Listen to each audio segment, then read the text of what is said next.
ভাই ভাই ভাই, খারান খারান। কি অবস্থা ভাই, কেমন আছেন? আলহামদুলিল্লাহ ভালো। আপনি কেমন আছেন? এই তো ভাই আছি আলহামদুলিল্লাহ ভালো। আপনি আজকে দেখা যায় কর্নেশ পাড়ে আসলেন। জি ভাই। আপনি কর্নেশ পাড়ে আসছেন, আপনার অনুভূতিটা কি? অনুভূতিটা তো ভালো অবশ্যই। আমরা প্রত্যেকদিন আসা হয় না আমাদের। হ্যাঁ। আমরা একটা রেস্টুরেন্টে কাজ করি আমি। তো ওখানে 15 দিন পর একদিন আমি ছুটি পাই। তো সাথে আর কেউ নাই তো। তো একলা একলা আসলাম রুমে একা একা থাকতে ভালো লাগে না। তো আহ, দেখলাম আজকে বাইরে হইলাম কেমন লাগে। ভালোই লাগতেছে মোটামুটি।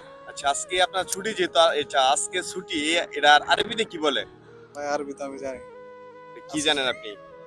আমি তো বাংলা ছাড়া আর কিছু জানি না। আপনি সৌদি আরব আসছেন কতদিন হয়েছে? 8-9 মাস? 8-9 মাস। তাহলে আপনি আরবি কিছুই শিখেন নাই? না ভাই।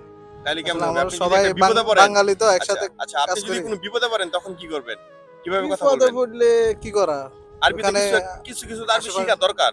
এই কিছু কিছু আরবি শিখে এটা তো বাংলাদেশ থেকে শিখে এসেছি কেফা আলেক আলহামদুলিল্লাহ। এটা তো আপনার মানে কথা বলার শুরুতেই। তারপর আপনি কি বলবেন? তারপরে তো আচ্ছা বলেন তো, হ্যাঁ, আজকে ছুটির এটা আরবিতে কি বলে? আরবি তো ভাই আমি এটা বলতে পারবো না। আচ্ছা, জানি যে এটা তাহলে ছুটি আমি আছে। যদি আপনাকে শিখাই দিই, আপনি কি বলতে পারবেন? অবশ্যই আপনি যদি শিখে দেন এটা আমার জন্য ভালো হবে।